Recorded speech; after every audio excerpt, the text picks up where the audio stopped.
La parabole du grain de blé, vers le dimanche 17 mars, cinquième dimanche de Carême de l'année B. Évangile de Jésus-Christ selon saint Jean, au chapitre 12. En ce temps-là, il y avait quelques Grecs parmi ceux qui étaient montés à Jérusalem pour adorer Dieu pendant la fête de la Pâque. Ils abordèrent Philippe, qui était de Bethsaïde en Galilée, et lui firent cette demande. Nous voudrions voir Jésus. Philippe va le dire à André, et tous deux vont le dire à Jésus. Alors Jésus leur déclare, l'heure est venue où le Fils de l'homme doit être glorifié. Amen, amen. Je vous le dis, si le grain de blé tombé en terre ne meurt pas, il reste seul. Mais s'il meurt, il porte beaucoup de fruits. Qui aime sa vie la perd, qui s'en détache en ce monde la gardera pour la vie éternelle. Si quelqu'un veut me servir, qu'il me suive. Et là où moi je suis, là aussi sera mon serviteur. Si quelqu'un me sert, mon Père l'honorera. Maintenant, mon âme est bouleversée. Que vais-je dire? Père, sauve-moi de cette heure. Mais non, c'est pour cela que je suis parvenu à cette heure-ci. Père, glorifie ton nom. Alors du ciel vint une voix qui disait, je l'ai glorifié, et je le glorifierai encore. En l'entendant, la foule qui se tenait là disait que c'était un coup de tonnerre. D'autres disaient, c'est un ange qui lui a parlé. Mais Jésus leur répondit, ce n'est pas pour moi qu'il y a eu cette voix, mais pour vous. Maintenant a lieu le jugement de ce monde. Maintenant, le prince de ce monde va être jeté dehors. Et moi, quand j'aurai été élevé de terre, j'attirerai à moi tous les hommes. Il signifiait par là de quel genre de mort il allait mourir. Acclamons la parole de Dieu. La parabole du grain de blé tombé en terre. Quel est le sens de l'existence humaine? Pourquoi Dieu nous a créés? Il nous a créés pour participer à la vie de Dieu. Une vie de pur don de soi, dans l'amour. C'est cela, la mort, la résurrection. C'est entrer dans cette vie et ça passe par la mort et la résurrection. Ou plus exactement, des morts et des résurrections, des transformations tout au long de notre vie. Jésus nous révèle cela dans un exemple extrêmement éloquent, une image qui va nous parler de sa mort et de sa résurrection et de notre participation à cette Pâque. C'est au chapitre 12 de l'évangile de Saint Jean, l'histoire, la parabole du grain de blé. Jésus ne développe pas cette histoire, mais il nous est très facile de le faire. Jorgensen, un écrivain danois, s'y est essayé autrefois et il a écrit une admirable parabole sur l'histoire du grain de blé. Je m'inspire ici pour vous la donner du père François Varillon, un grand théologien jésuite du siècle dernier qui reprend cette histoire avec ces mots. Le grain de blé est parfaitement heureux dans son grenier. Pas de gouttière, pas d'humidité, les petits copains du tas de blé sont très gentils, il n'y a pas de dispute, c'est parfait.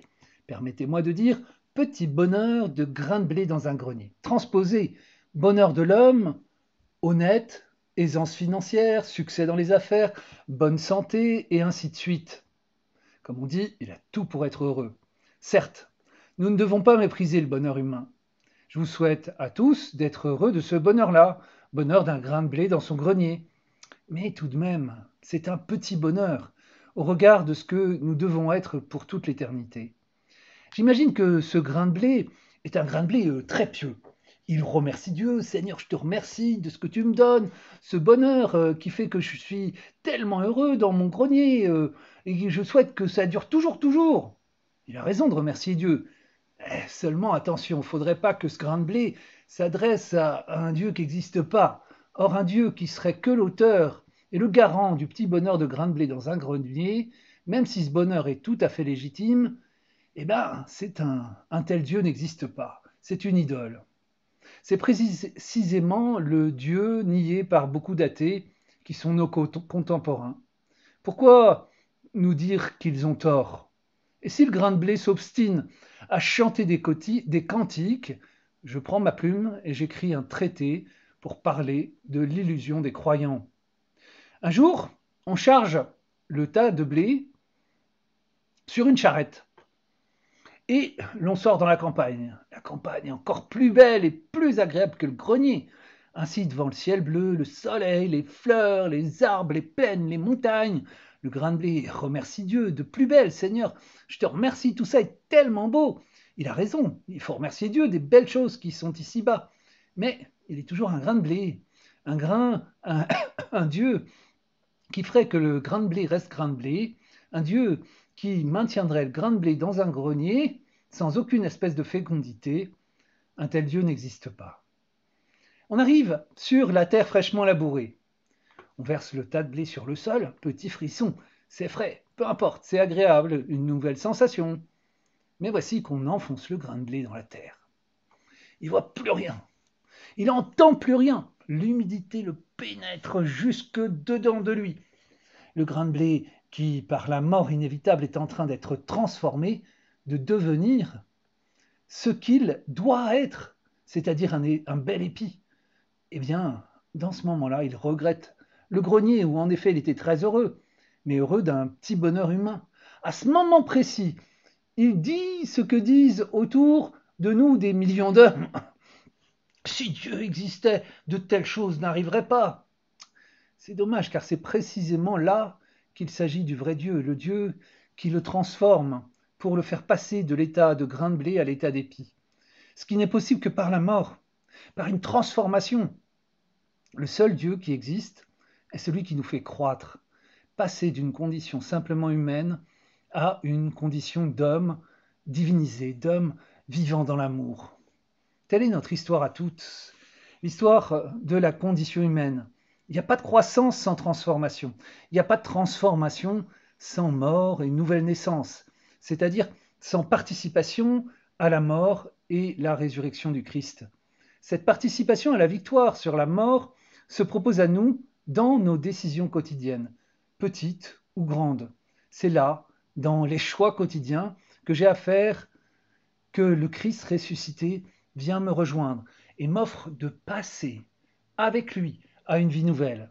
Quand j'aurai été élevé de terre, j'attirerai à moi tous les hommes.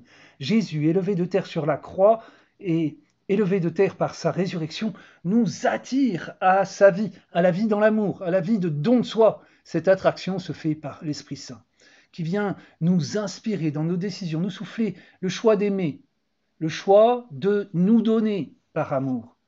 Il y a les petites décisions qui semblent insignifiantes, décision de rendre service à un voisin qui est malade, décision de renoncer à une promenade pour passer la journée à l'hôpital, auprès d'un compagnon qui a été blessé, etc.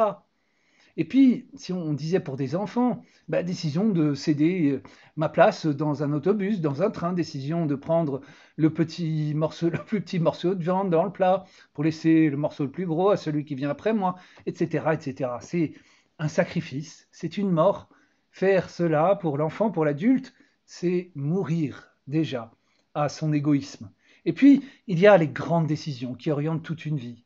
Décision de mariage, décision d'entrer au séminaire dans la vie religieuse, décision de renoncer à une femme qui n'est pas celle à qui j'ai juré fidélité. Ça peut être terrible, sanglant de devoir renoncer à un homme ou à une femme qu'on aime. Ça, c'est une mort. Entre les petites et les grandes décisions, il y a toute la gamme. Ce sont ces décisions-là qui nous construisent, qui nous créent. Et c'est jour après jour, minute après minute, décision après décision, que se passe pour nous cette transformation, ce passage à la vie éternelle. Pourquoi? Parce que le Christ ressuscité vient au cœur de ces décisions que nous prenons et nous propose de vivre avec lui des passages. À chaque fois que nous prenons une décision de renoncer à notre égoïsme pour aimer, pour nous donner, nous commençons à ressusciter. Et nous attirons les hommes, tout notre entourage, à cette vie dans l'amour avec le Christ. Nous collaborons à notre salut et à celui de nos frères. Prions.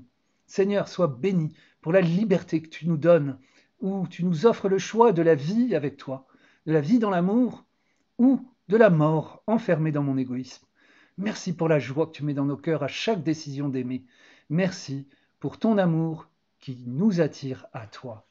Amen.